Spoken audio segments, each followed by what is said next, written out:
Përshëndetje, sot po përgatisim bukë të buta, më të buta se këtë recetë nuk keni gatuar më parë. Na ndihni për ta kuptuar sekretin e gatimit të kësaj recete, që ju shijon shumë. Fillojmë me recetën. Fillimisht në një enë shtojmë një lugë të mesme sheqer, 3 lugë të mesme me maja buke ose dykon 10 gram. 200 ml qumësht që e kemi ngrohur, 200 ml ujë të ngrohur. Edhe i përzim krejt përbërësit që të filloj edhe maja e bukës të aktivizohet. Shtojmë 100 ml vaj, edhe një sasi të vogël të miellit. Vazhdojmë me përzim edhe shtojmë një lugë me kryp, pra një lugë të gjellës. I përzim krejt përbërësit derisa të përzihet masa mirë, mandej vazhdojmë edhe kështu derisa të trashet brumi, shtojmë mielin gradualisht nga pak derisa të na formohet brumi i bukës. Për këtë recetë në total kam përdorur 630 gram miell, zakonisht kur bëj matjen e miellit e mas me një matse digjitale.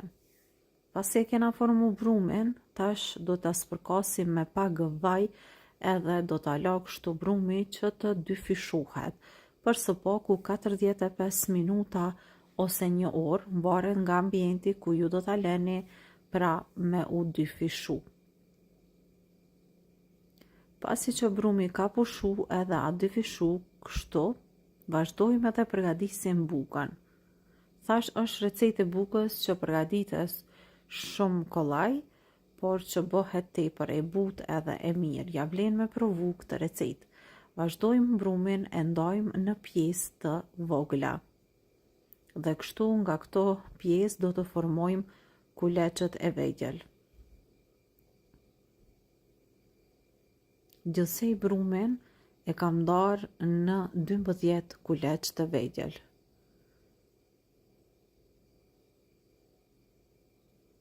Kështu do të vazhdojmë derisa të përfundojmë me krejt brumin. Dhe tani pasi kemi formuar kuleç, vazhdojmë edhe marrim kulaçin e parë. Kështu pra i japim këtë formë. Mundohemi që t'i zgjasim pak, sepse ne bukës do t'i japim formë kësaj radhe, nuk do ta bëjmë siç e bëjmë çdo herë, por do ta bëjmë pak më ndryshe. Gjithmonë kur ne i japim formë, sigurisht që përpos që do të shijoj më shumë, do të ketë edhe pamje më të bukur. Tash mund të përdorim nga pak vaj, pra për t'i holluar koleç kështu më lehtë, edhe kështu derisa të përfundojmë me krejt kuleç që i kemi këtu. Vazhdojmë në këtë mënyrë, si në video, pra derisa të përfundojmë me krejt kuleçt. Pasi do të përfundojmë, atëherë marrim gjithmonë pra kuleçt e parë, sepse ato kanë pushu edhe zgjaten shumë më kollaj, po e shikoni? E pastaj i japim formë bukës. Bukën kësaj radhe kam vendosur që ta bëj në formë të kifleve, pra me dredha, edhe tash sigurisht që të gjithë e dim se si shkon procedura, sa për të demonstru pra një pjesë të bukës, po vazhdojmë kështu. Unë ju them se vërtet ja vlen me provu këtë recetë. Pasi kështu ta kemi gati, do ta vendosim në tepsi. Tepsien e kam lyer me vaj, mund të shtroni edhe letër për pjekje po të doni. Po vazhdojmë edhe me 3 të fundit, pra 3 kuleçet e fundit, po shikoni që do 3 kuleç i kemi bërë pra kështu, edhe po bëjmë gërsheta. Ja kështu, edhe buka do të na bëhet tejet e mirë. E vendojmë në tepsi dhe kështu i la që të pushojnë edhe për së paku gjysore, derisa brumit na dyfishohet edhe një herë.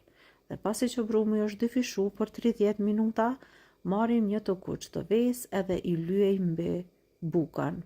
sepse unë kam vendosur që bukës t'i shtoj edhe fara, sepse edhe fara do t'japin një aromë teje të veçantë bukës. Mundeni edhe mos t'i shtoni nëse, domethënë, s'keni dëshirë. Vazhdojmë i lyej me të kuqën e vesë, nëse doni mund t'i leni edhe pa ly, pra varet sipas dëshirës suaj. Shtojmë edhe fara të zeza, fara liri ose fara susami, varet se çfarë keni në shtëpi.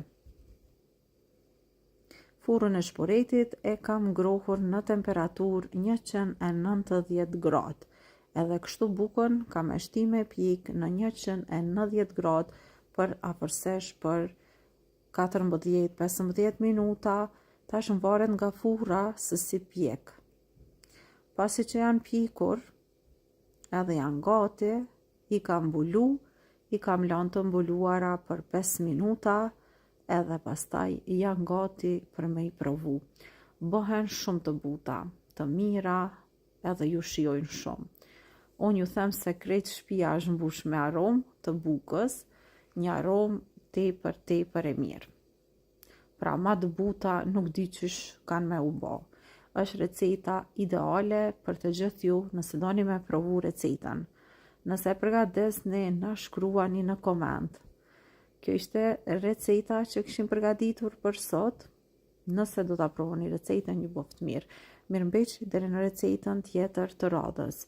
Dhe sigurisht një faleminderim të veçantë deri tek të gjithë ju që po më ndjekni në YouTube, Instagram edhe në TikTok. Mirëmbëjtje.